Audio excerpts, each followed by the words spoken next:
Assalamualaikum warahmatullahi wabarakatuh.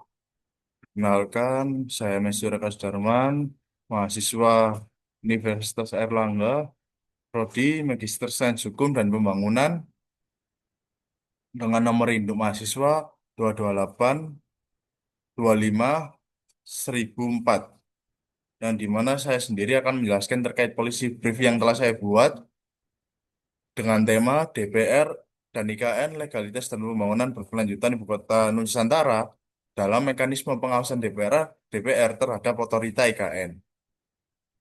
Untuk ringkasan singkatnya sendiri, pembinaan ibu kota negara ke ibu kota Nusantara merupakan proyek strategis nasional yang bertujuan untuk mengatasi krisis struktural Jakarta, sekaligus mendorong pemerataan pembangunan nasional. Proyek ini juga dirancang dengan semangat pembangunan berkelanjutan yang mencakup aspek lingkungan, sosial, dan ekonomi.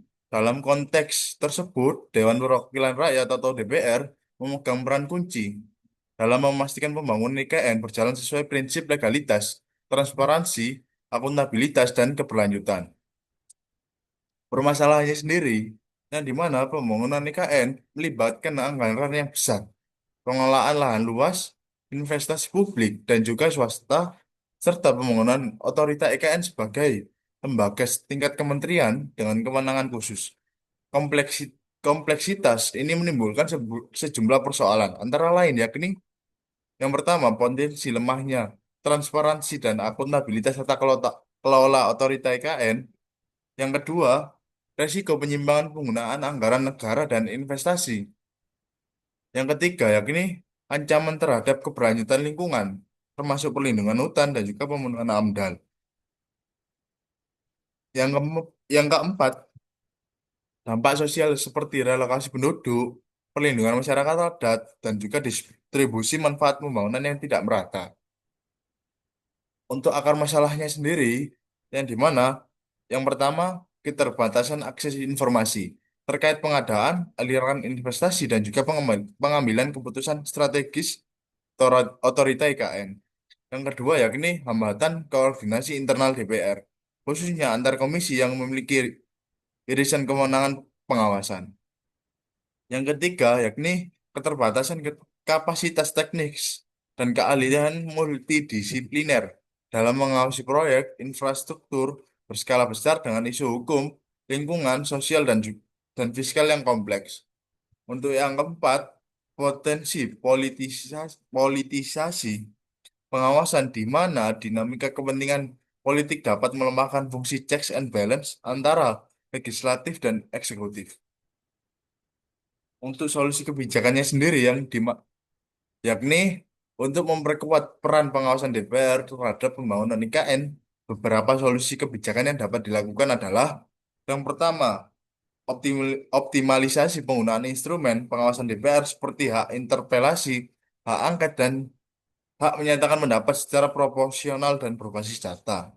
Yang kedua, yakni penguatan mekanisme kelembagaan DPR melalui rapat dengan pendapat, RDP, rapat kerja, panitia kerja, atau panja, dan komisi khusus yang fokus pada isu IKN.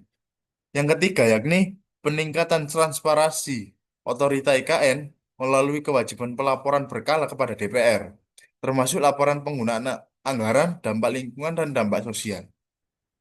Untuk yang keempat, penguatan kapasitas DPR melalui dukungan tenaga ahli independen di bidang lingkungan, tata ruang, keuangan negara, dan hukum pembangunan.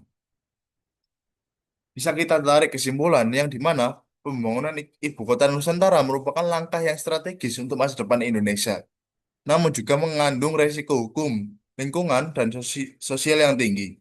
DPR sendiri memiliki peran konstitusional dan yuridis yang sangat penting dalam mengawasi otorita IKN agar pembangunan berjalan sesuai prinsip negara hukum dan pembangunan berkelanjutan meskipun menghadapi berbagai tantangan struktural dan politis. Penguatan fungsi pengawasan DPR menjadi kunci utama untuk menjamin bahwa IKN benar-benar menjadi simbol transformasi tata kelola pembangunan nasional yang transparan, akuntabel, inklusif, dan berorientasi jangka panjang.